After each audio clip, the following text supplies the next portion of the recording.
Hi hello welcome to our channel. Today recipe paneer masala செய்வது எப்படின்னு பார்க்கலாம். அதுக்கு தேவையான இன்க்ரீடியன்ஸ்லாம் ஷேர் பண்ணியிருக்கேன். வெங்காயம், தக்காளி, குடமிளகாய், பன்னீர், மில்க் மிஸ் பன்னீர் எடுத்துருக்கேன். உங்களுக்கு எது இஷ்டமோ அதை நீங்கள் எடுத்துக்கோங்க. ஒரு வானல் வச்சுட்டு அடுப்பில் 1 டேபிள் ஸ்பூன் நெய் ஊற்றிக்கோங்க. நெய் நல்லா உருகினதும் 2 டேபிள் ஸ்பூன் ஆயில் ஊற்றிக்கோங்க. ஆயில் நல்லா காஞ்சதும் கொஞ்சமாக ஜீரகம் ஒரு 1/2 டீஸ்பூன் போதும் போட்டு நல்லா பொரிய விட்டுக்கோங்க. இது கூட பொடியாக நறுக்கி வச்சுருக்க வெங்காயம், நான் 4 வெங்காயம் எடுத்திருக்கேன், மீடியம் சைஸு, நல்லா பொடியாக கட் பண்ணியிருக்கேன். அதை நல்லா போட்டு வதக்கிக்கோங்க. நல்லா வதங்கணும், கண்ணாடி பதத்துக்கு நல்லா வதங்கணும். இந்த டிஷ்ஷுக்கு தேவையான அளவு உப்பு ஆட் பண்ணியிருக்கேன்.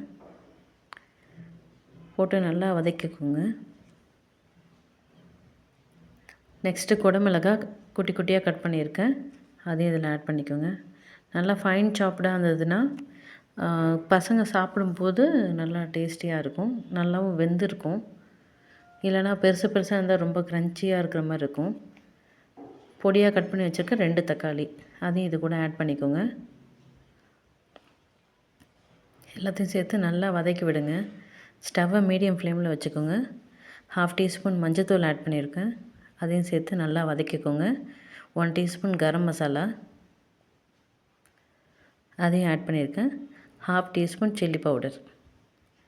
ஏன்னா இது எக்ஸ்பெஷலி பசங்களுக்காக செய்கிறதுனால குட்டீஸுக்கு ரொம்ப காரம் இருந்தால் சாப்பிட மாட்டாங்க. அதனால் எல்லாமே மசாலாலாம் கம்மியாக ஆட் பண்ணியிருக்கேன். உங்களுக்கு வேணும்னா நீங்கள் இன்னும் கொஞ்சம் கூட சேர்த்து ஆட் பண்ணிக்கலாம்.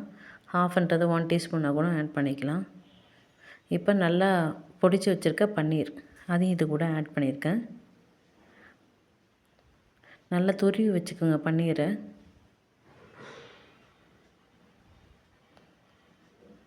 நல்லா வதக்கி விட்டுக்கோங்க ஒன்றா சேர்கிற மாதிரி.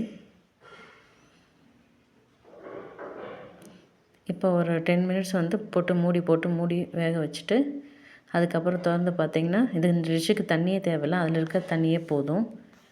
நல்லா வதங்கியிருக்கும். நீங்கள் ஓப்பன் பண்ணும்போதே அந்த ஒரு ஸ்மெல்லு அந்த அரோமா அவ்வளோ நல்லாயிருக்கும். அவ்வளோதாங்க, நம்ம டிஷ்ஷு ரெடி ஆகிடுச்சு, பன்னீர் மசாலா. இதை சப்பாத்தி கூட சேர்த்து சர்வ் பண்ணலாம், கிட்ஸுக்கு ரொம்பவே பிடிக்கும். இது சப்பாத்தியில் ஸ்டஃப் பண்ணி கூட நீங்கள் ஸ்கூலுக்கு ஸ்நாக்ஸ் மாதிரி கொடுத்து அனுப்பலாம். வேணுன்னா டொமேட்டோ சாஸ் ஆட் பண்ணிக்கோங்க. This video sponsored by Moto mobile app.